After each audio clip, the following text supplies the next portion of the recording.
Hola, este video es para la Universidad Metodista, carrera de Psicología, enfoques psicológicos.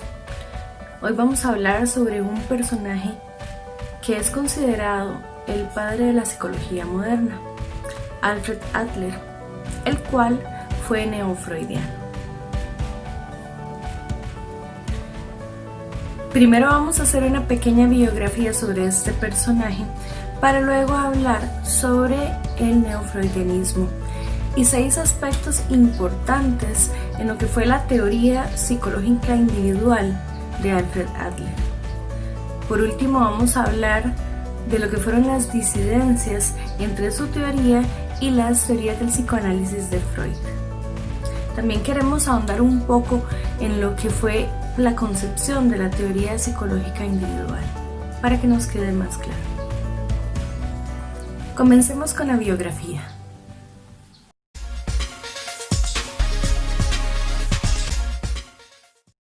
Alfred Adler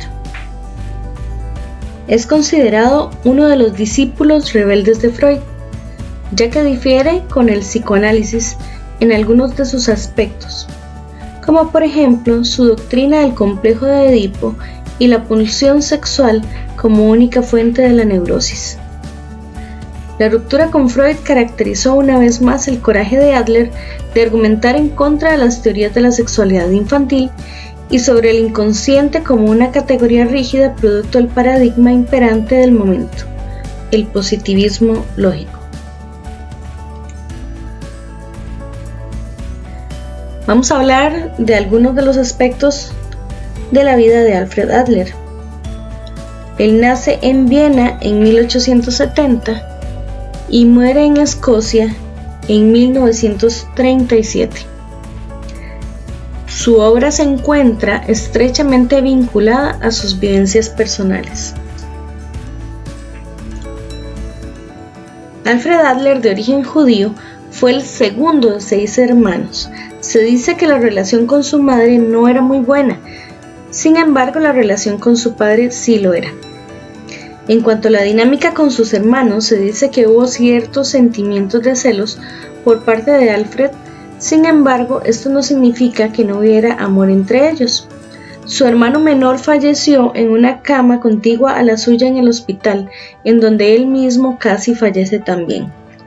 Desde muy pequeño Adler tuvo una serie de complicaciones de salud que comúnmente suelen ser señaladas como el inicio del interés del austríaco por la medicina, carrera que en su juventud estudió con éxito en la Universidad de Viena. Se graduó de la carrera de medicina en 1895 y comenzó a trabajar como oftalmólogo en 1897. Más tarde hizo prácticas como internista. Posteriormente estudió psiquiatría. Entre sus afecciones de niño se destacaron la neumonía y el raquitismo. Es acertado asociar esta vulnerabilidad con su teoría sobre el complejo de inferioridad intrínseco en el ser humano.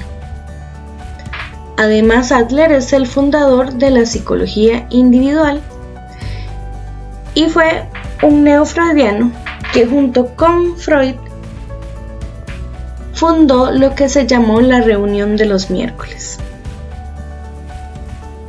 Ahora hablaremos un poco sobre neofreudianismo.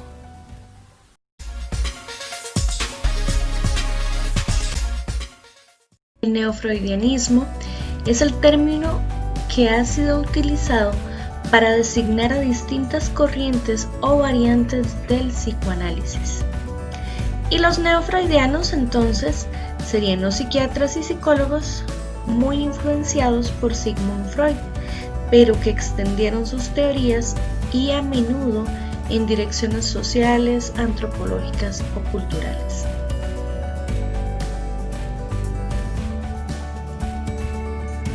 Vamos a iniciar utilizando esta frase de Alfred Adler, ya para entrar en lo que es la parte teórica de la psicología individual. Alfred dice: 3 problemas se le plantean a todo ser humano: la actitud frente al prójimo, la profesión y el amor. De su solución depende el destino y el bienestar de la humanidad. Bueno, vamos entonces a hablar de las 6 ideas que acompañan su teoría. La primera de ellas es el apoyo a la comunidad, ya que para él el interés social es clave y la tendencia a empatizar debe ser apoyada por los padres y la cultura. Para Adler, una de las más grandes satisfacciones del ser humano es el apoyar a la comunidad como parte del progreso. La segunda idea sería la educación. Para Adler, la base del progreso de la sociedad es la educación, con lo cual intentó ayudar en la formación de otras personas. La tercera idea es el impulso fundamental del ser humano. Según Adler, el impulso fundamental del ser humano es colaborar con la comunidad en su progreso. O sea que para él la parte sexual no va a ser la más importante, sino la parte social. El 4 sería el complejo de inferioridad. Este complejo de inferioridad evoca el sentirse pequeño en un mundo hostil. Adler responde que es una cuestión de estar sobresaturados por nuestra inferioridad. Si nos estamos manejando bien, si nos sentimos competentes, nos podemos permitir pensar en los demás. Pero si la vida nos está quitando lo mejor de nosotros, entonces nuestra atención se vuelve cada vez más focalizada hacia nosotros mismos. Número 5. El afán de superioridad. Aunque el afán de superioridad se refiere al deseo de ser mejor, incluye también la idea de que queremos ser mejores que otros, más que mejores en nosotros mismos. Más tarde, Adler intentó utilizar el término más en referencia a afanes más insanos o neuróticos. El número 6 sería el orden de edad de hermanos.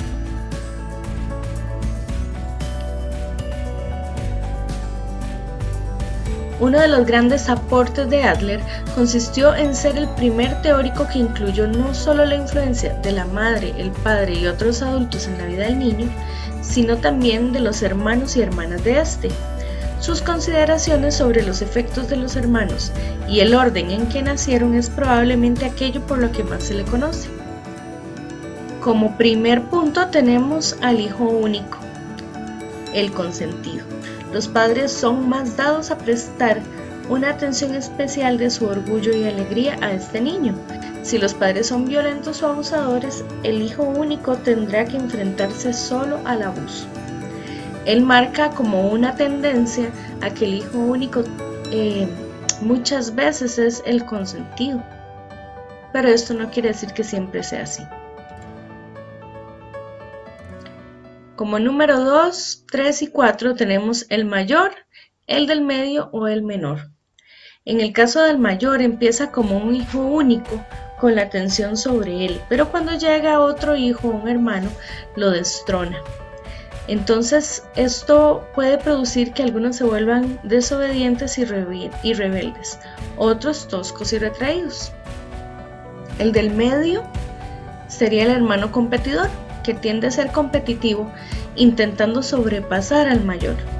Muchos de ellos sienten como si la carrera por el poder nunca se va a realizar del todo y se pasan la vida soñando en una competición que no lleva a nada. El menor a veces suele ser el mimado. Es más dado a ser mimado que sus hermanos, ya que también puede sentir inferioridad con todos los demás mayores que él y por lo tanto superiores. Vamos a hablar de las disidencias que Adler como neofreudiano tiene con respecto al psicoanálisis de Freud. Recordemos que los neofreudianos, a pesar de que sientan sus bases en las teorías de Freud, de cierta manera se alejan de ella también. El primero va a ser el complejo de Edipo. Adler no estaba de acuerdo con la idea de la universalidad del complejo de Edipo. Luego, él tampoco va a tomar la pulsión básica sexual como la pulsión básica del ser humano. Él no negaba que hubiese pulsión sexual, sin embargo planteaba que había otras más importantes, tal como era el caso de la socialización. Y sobre el inconsciente no rechazaba la idea de un inconsciente, sino que le restaba importancia al equipararla con la parte consciente. Aquí quiero hacer una observación y es el hecho de que él toma su propia vida y sus experiencias muy en cuenta a la hora de formular estas teorías. En el caso del complejo de Edipo, él tuvo una relación mucho más estrecha con su padre que con su madre. En el caso de la pulsión sexual, que él piensa que es más importante la parte social, tal vez podríamos hablar de que cuando él pasó la mayoría de su infancia encerrado, no tuvo esa oportunidad de socialización y pudo ver en ella una especie de deseo, de meta o propósito a lograr. En cuanto a la importancia que Adler le da a la parte consciente, es probable que sea por el hecho de que él tuvo que sobrellevar situaciones en una realidad que fueron bastante difíciles para él. Acá sería importante recalcar en el desarrollo de la resiliencia gracias a ese tipo de situaciones complicadas. Para concluir, quisiera recalcar en algunas de las ideas que me parecen importantes sobre la psicología individual de Alfred Adler y cómo funciona esta teoría. En esto se estaría incluyendo los 6 aspectos que ya mencionamos anteriormente. Entonces, la teoría de la psicología individual de Adler se va a mover en estos 3 ejes: la colaboración con la comunidad, el complejo de inferioridad y el afán de superación. Lo que él plantea es que como él piensa que el impulso fundamental del ser humano no tiene que ver con la sexualidad como Freud proponía, sino con la parte social. Él piensa que el impulso fundamental del ser humano va a ser esa colaboración con la comunidad.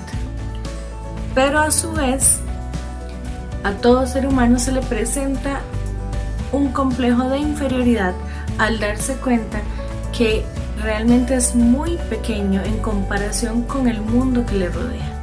Y es allí donde nace ese afán de superioridad o de superación que va a contraponerse contra esta idea de que el mundo es muy grande y yo soy muy pequeño.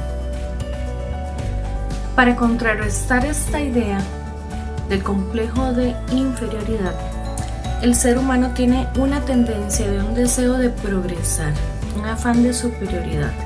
¿Y cómo lo logra? Entonces convierte como su estilo de vida la búsqueda de lograr metas y objetivos, buscando a su vez la perfección, o como en otros tiempos se hablaba de la virtud, como por ejemplo en el tiempo de los griegos, que se hablaba mucho de la virtud.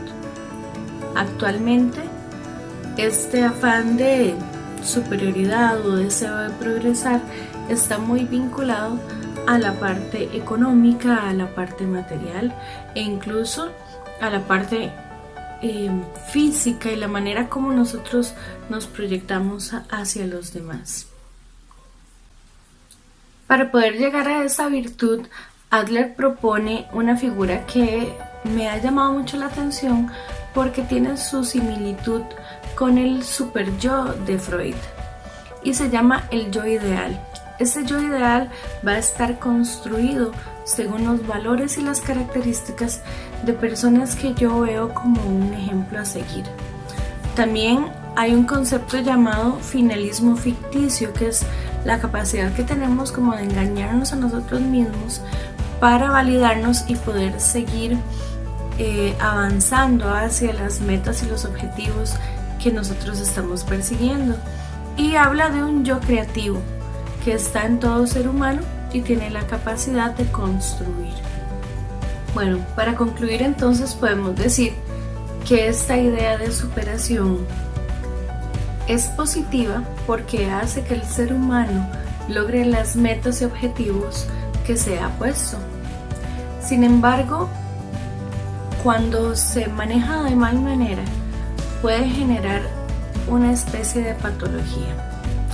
El afán de superación puede generar una idea errónea de superioridad. ¿Y cuándo ocurre esto? Lo interesante es que la persona que tiene un complejo de superioridad o proyecta un complejo de superioridad, en realidad lo que tiene a nivel interno es lo contrario.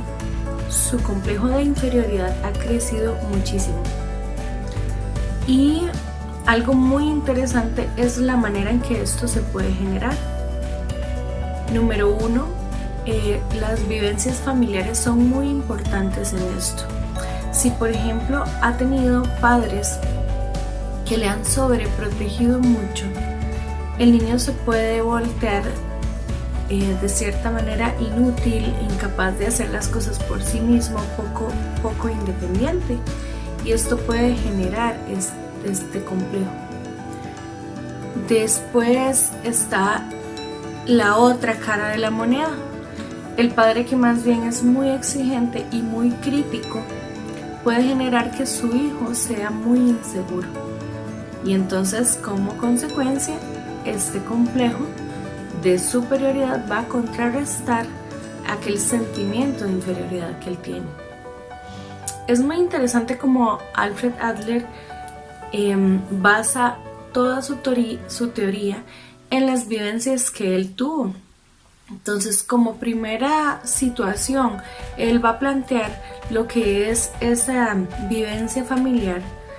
Como segunda situación, él va a plantear lo que es la comparación o las vivencias que él va a tener comparándose con sus hermanos. La posición que él tuvo como hermano del medio, o el que es como hermano mayor, o el que es hermano menor. Por último, él toma en cuenta como tercera situación las enfermedades físicas. Recordemos que Alfred Adler padeció mucho cuando era pequeño y pasó muchísimo tiempo internado en un hospital. Para terminar, vamos a hablar sobre este afán de superación patológico. Bueno, esto genera una personalidad patológica que va a tener dos características esenciales: el error al entender el mundo y las metas desadaptativas. ¿A qué me refiero con los errores o el error al entender el mundo? Es que puede ser que entienda el mundo mediante generalizaciones que no corresponden con la realidad, o mediante un pesimismo ante la vida.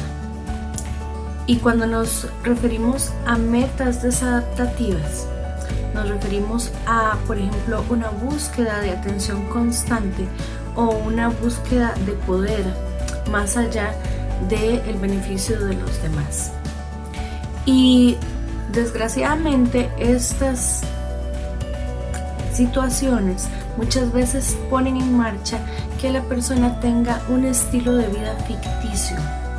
Este estilo de vida se va a concentrar en esas metas o en ese estilo de vida que es desadaptativo. Entonces la persona va a estar ocupando su tiempo y su energía en vivir ese estilo de vida ficticio y va a dejar de lado las responsabilidades y las metas de la vida real. Esto me recordó mucho, desgraciadamente, los tiempos que estamos viviendo ahora, donde me parece que aquella persona que está representada en las redes sociales se ha convertido en nuestro super yo, en nuestro yo ideal, pero que no corresponde con nuestra realidad.